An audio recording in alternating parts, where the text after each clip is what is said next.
Hi Libra, this is Caston with your March 2020 general reading. If you'd like a more personal reading, the link is below. If you'd like to follow me on Instagram, it's at Caston Creates, CashtonCreates. And of course, if any of the messages here resonate, please like, share, and subscribe. And please also drop me a comment below and let me know where or at what time and what resonated for you, right? So let's jump right into the spread. First out, we have, well, this starts off really amazing. So we have the Ace of Wands, fire energy, Aries, Leo, Sag. So I can save a little time and not have to say it every single time, right? Fire energy, Aries, Leo, and Sag. Air energy, Aquarius, Libra, Gemini, and water energy, Pisces, Cancer, Scorpio. Okay, so we've got the Ace of Wands, fire energy, fertility and new beginnings, followed by the Queen of Cups, water energy, sensitive intuition and power of belief. And this is clarified by the Ace of Pentacles, which is earth energy. So this is about a powerful new beginning that you have already stepped into, or that you feel coming intuitively, right? So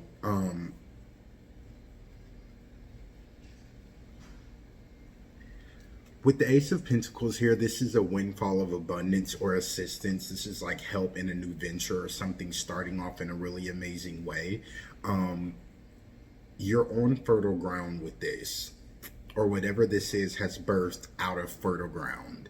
Okay, so a time of fertility and new beginnings in a really strong, powerful way, and you really kind of intuitively feeling this, sensing this, knowing this, right?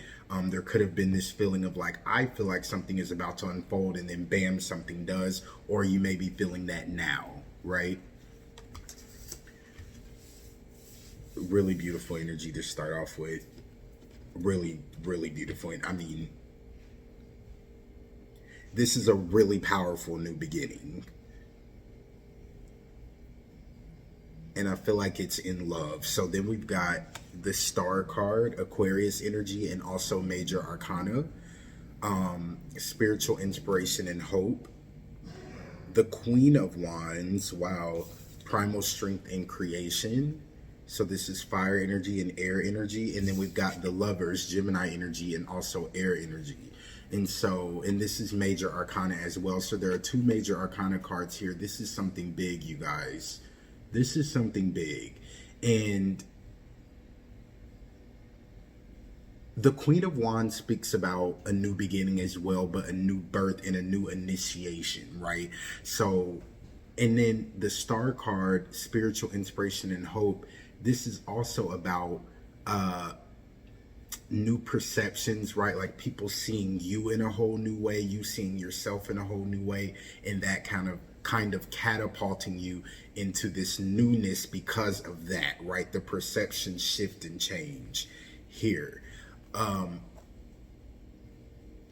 I feel like with this, again, I feel like this is a very strong new beginning in love. And I feel like you're getting your wish. I feel like there's something that you wished on, or there's a specific person, or the way, right? You have your list, let's put it that way. And I feel like you're getting what's on your list, or you have options, right? You have choices around this new beginning.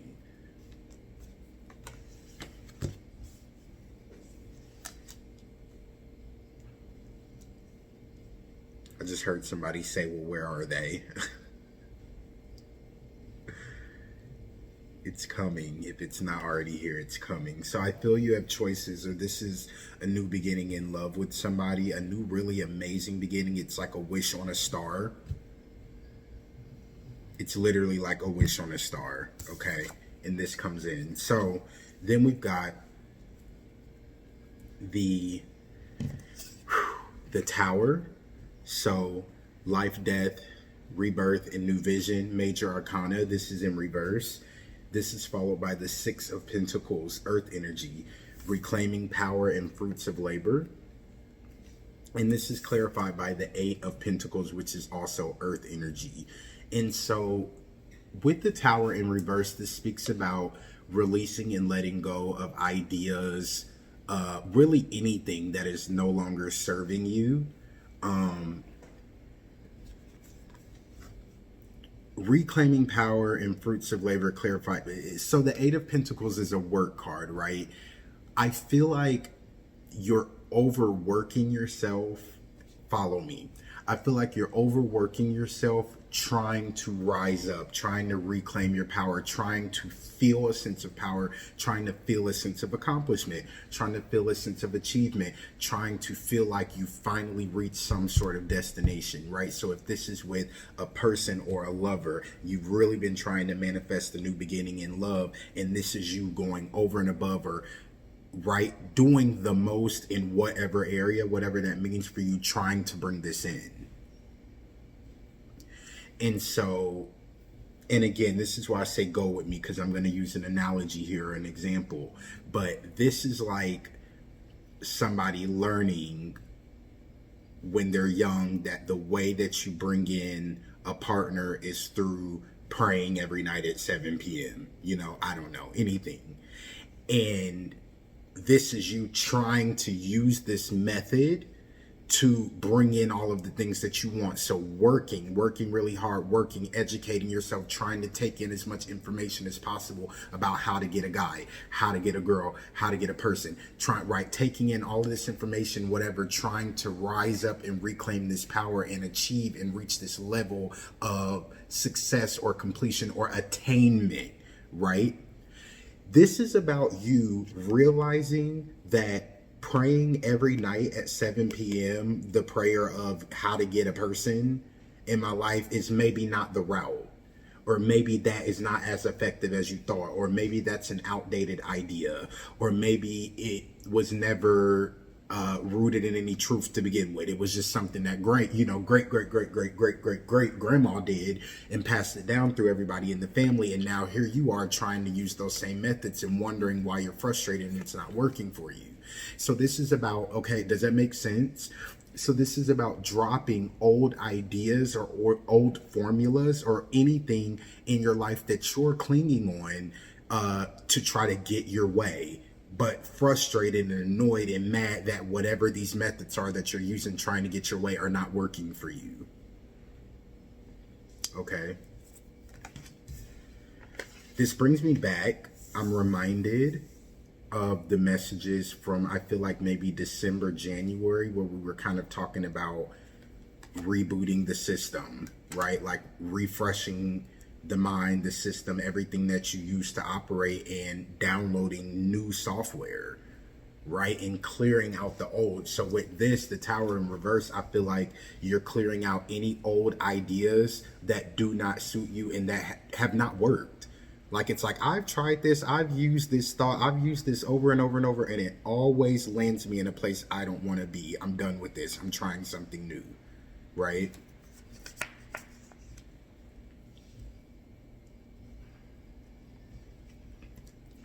So then we've got the Eight of Pentacles, preparing for our future in reverse. So this is this is my animal deck, and this is the traditional deck, but you have two Eight of Pentacles. So you're really focused on the future here. Really focused on preparing for the future, and I want to almost say to the point of obsession. Okay, with this Eight of Pentacles coming out twice, preparing for the future. But this is in reverse. And then we've got the Knight of Cups, insight and protection through stillness, water energy. And this is clarified by the Judgment card, which is major arcana as well. I feel like what this is saying here,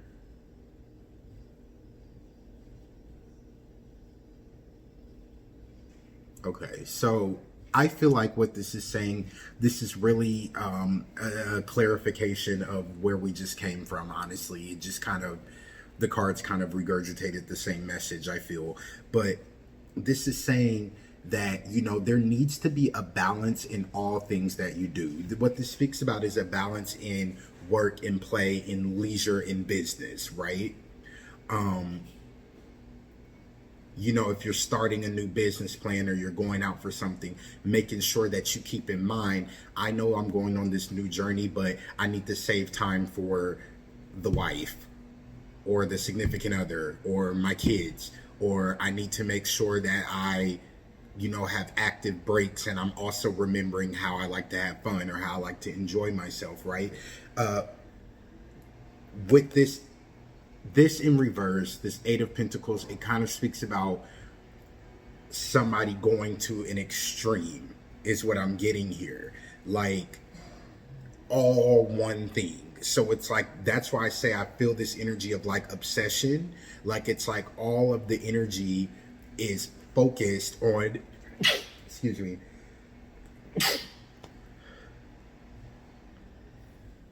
There's usually a third. Okay. So it feels like all of the energy is focused on one thing right now, one area of your life or one thing. And when that happens, the rest of the areas in your life begin to starve. So it's like, if I'm only focusing on my career and absolutely nothing else, what is happening to my relationships in my life? What's happening to my body and my health? What's happening, right? Like, there's all of these things that make up what our life is. And a lot of people get caught up in one thing and make that their entire life. And that's just not the case, right? If this is a relationship or finding love that you're focused on, and your whole entire life has become so entangled and wrapped up in that one mission, there's probably several other things in your life that are starving or need attention, and they're not getting the proper attention because there's no balance here. And so what I get from this is, if that resonates with you, that there's this obsession, or that there's one thing that's dominating your thoughts at all time, you have to rise up and use better judgment when it comes to this, okay? The Judgment card means a few different things, but what I'm getting here is just simply about you using good judgment with yourself. Insight and protection through stillness. This speaks about, right, this is coming in. If it's not here already, things are aligning for you to have a very strong and powerful new beginning, but you've got to chill, is what I'm really getting here. Like, you need to allow it to come in through insight and protection through stillness. Be still. And I know that that is really annoying and frustrating sometimes to hear, right? I know it is, because it's like, if I don't really know what else to do. I'm not seeing anything, nothing's moving right ever, so we want to get busy. But this is about you allowing these things that you want to flow in. All you need to be focused on right now is achieving this balance in your life and getting prepared. The Eight of Pentacles is here twice, preparing for the future. So I challenge you to ask yourself, what am I doing to prepare for these things that I'm asking for, these manifestations that I'm trying to bring in? Go into quiet, be still, and make sure that you're actually ready to receive what you've asked for. Right?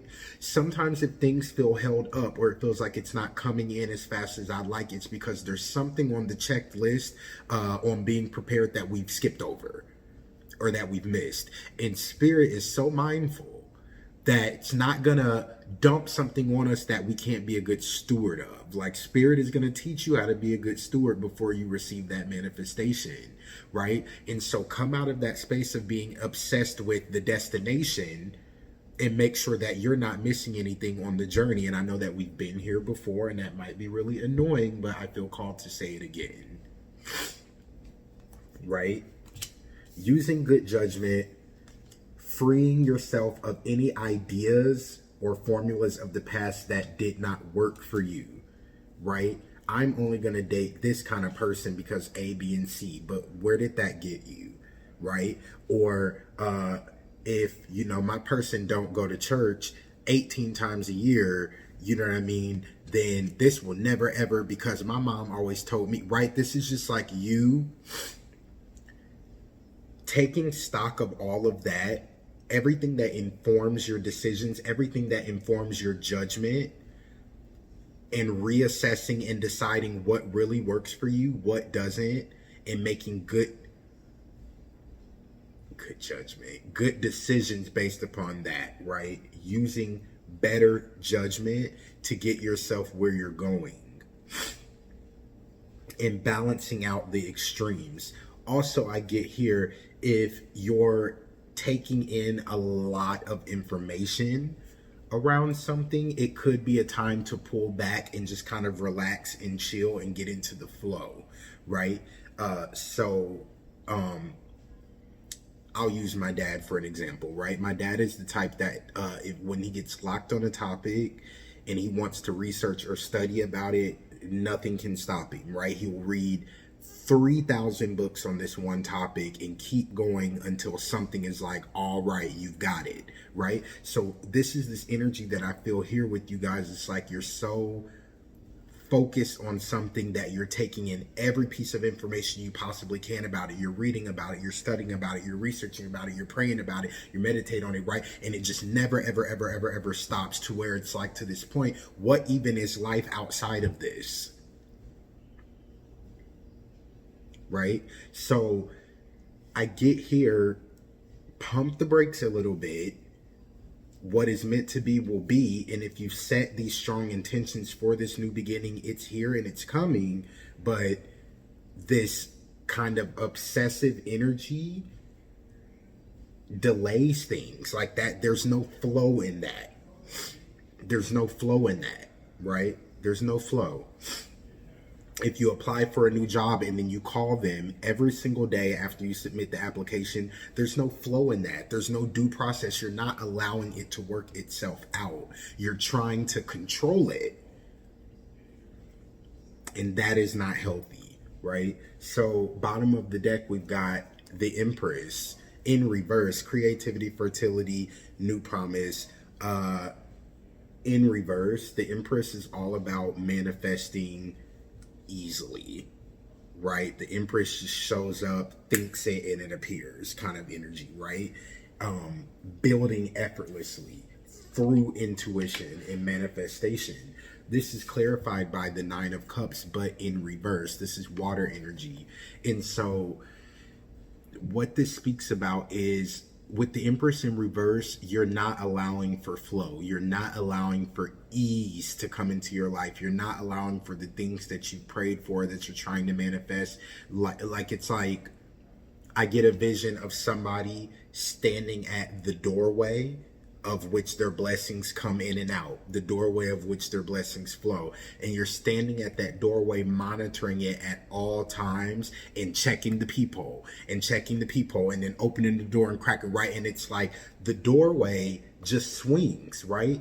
There's a flow. When the blessings come, you have to be out of the way and right, just allow them to flow in. But instead, you're at the door like a guard. You know what I mean? Like, is it here yet? Is it there? Waiting, what? Right? And that energy blocks the process, right? It's like, by you doing that, you don't realize that you're standing in front of the door, blocking it from flowing, right? Like blowing the blessings in. Okay? This door, I liken it to a door that has no knobs, right? Like a doggy door almost, the kind that just kind of swing with the wind. And it's like you're standing in front of that door with this obsessive energy and nothing can come in or out. This is about, right, this Empress energy. Turn this upside down, get into the flow, allow these things to flow in and out of your life, right? The things that do not belong, whether it be ideas, old theology, things that, like I said, great grandma told you, that everybody passed down in the family, that you're like, I don't know if I really even believe or feel in alignment with this. Allow those things to naturally flow out and allow the things that belong to flow in. If you're waiting on a mate, allow this to flow in. Get out of the way, right? With the obsessive thoughts. It's almost like, it's kind of, bluntly put, the way I feel is like, it's almost kind of offensive to spirit, right? If you're somebody who believes in a higher power, then it's like kind of offensive to try to control everything or to obsess. It's like If you tell, a child tells their parents, I'm hungry, from that point on, they kind of have to trust that their parents heard them, they listened to them, and they're going to take care of them and make sure they get food. And that's why parents usually get really angry when a child is nagging them every second and like, I said I'm hungry. I said I'm hungry. I said I'm hungry. And what do parents do? I heard you the first time, right? So this is this energy. Spirit heard you the first time. There's no need to obsess about anything going on in your life right now, right? Just get in the flow. Like back off a little bit and get out of the way of the door, okay?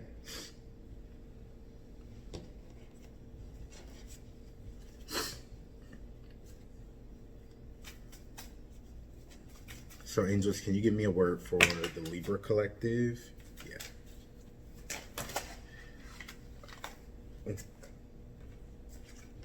Yeah, okay. So we got, whoa, I didn't realize 2 came out. Okay. Interesting. So the first card out, we've got opportunity to forgive. Excuse me, this situation brings you the opportunity to heal, grow, and release negative patterns.